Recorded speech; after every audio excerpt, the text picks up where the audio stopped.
wage their battle to destroy the evil forces of the Decepticons, the Transformers. The Transformers.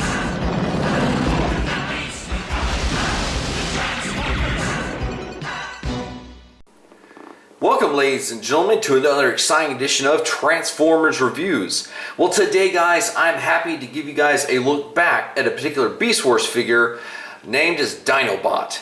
Now, the funny thing about this version of Dinobot, they re-released around the time of Armada, but they didn't release him as his character because his name was Dinobot, whereas I know, like in the G1 line, the classification for dinosaurs was a Dinobot. But that is actually his name, just to clarify that.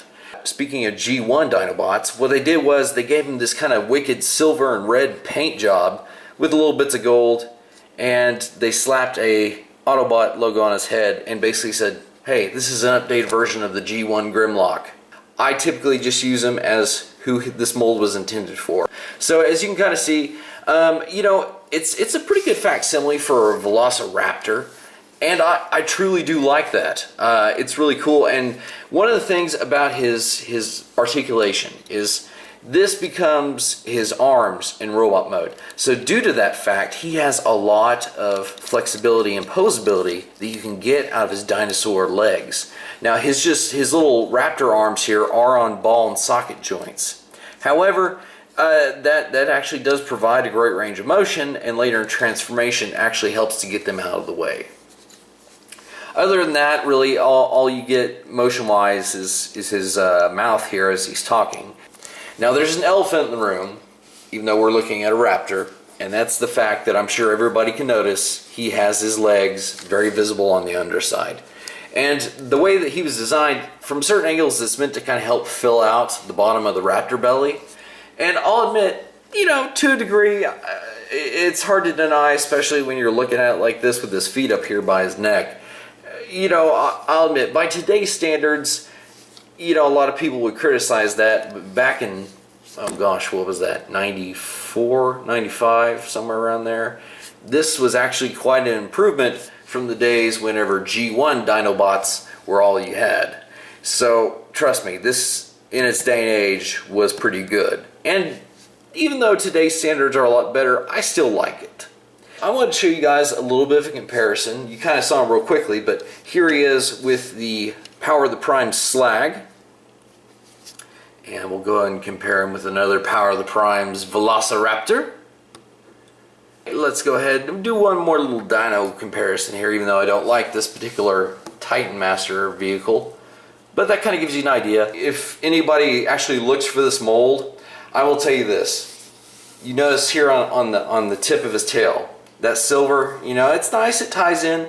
You will not get that with this figure. But to explain why that is, let's go ahead and take a look at Dinobot in robot mode.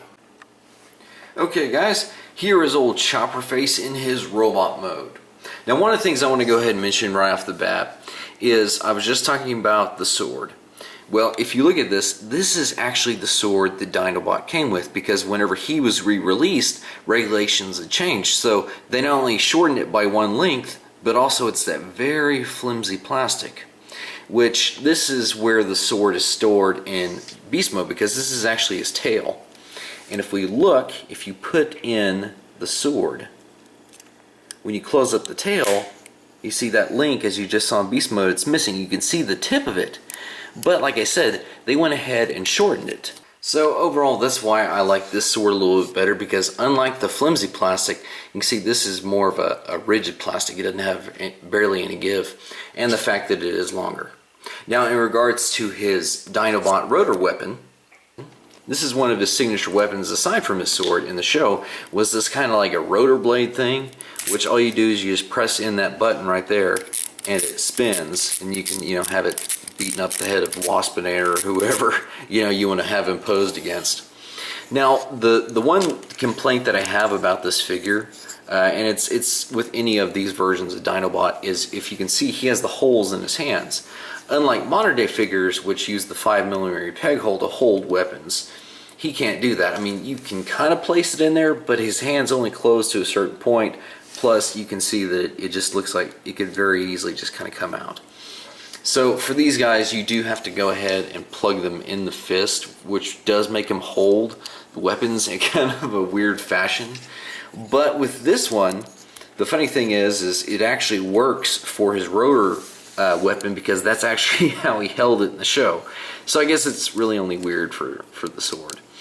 Now, the one thing about Dinobot is these guys actually have what they call battle masks, which would split open to reveal the robot head, but would close up to form just kind of like a really weird bestial looking head. I went ahead and took that off there because when I did, it actually gave him these little, where the mask plugged in on both sides of the head, it actually gave him these little kind of vents that in the show he actually had. Now his head is not really all that accurate because he had a mouth, whereas this one he doesn't. He just kind of has like a faceplate. But you know what? I'm okay with it. It actually kind of looks cool. Now, due to the day and age that this was designed, like I said before in beast mode, it was really good. The only thing is when you compare it to modern day standards, that head is sticking out there pretty far. Whereas if you look at another figure like Rat Trap over here, you can see that even though it's a different beast mode head, they've managed to make the heads that stick out on the front, they've made them just a little more flush with the overall body.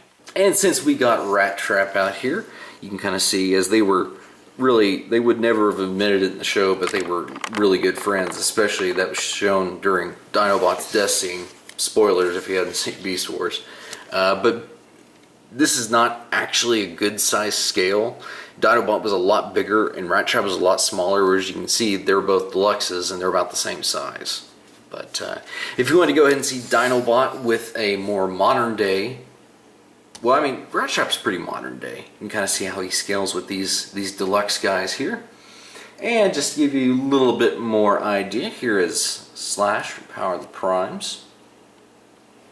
So you can see he's, even for a figure from like 95, 96, wherever he was from, he still keeps pretty much in scale as far as robot goes with modern day guys, which actually gives me hope that Hasbro's keeping their deluxes about the same size instead of like downsized them a tad bit. But anyway, that's beside the point. Alrighty guys, well hey, that was just kind of a quick little look at Dinobot.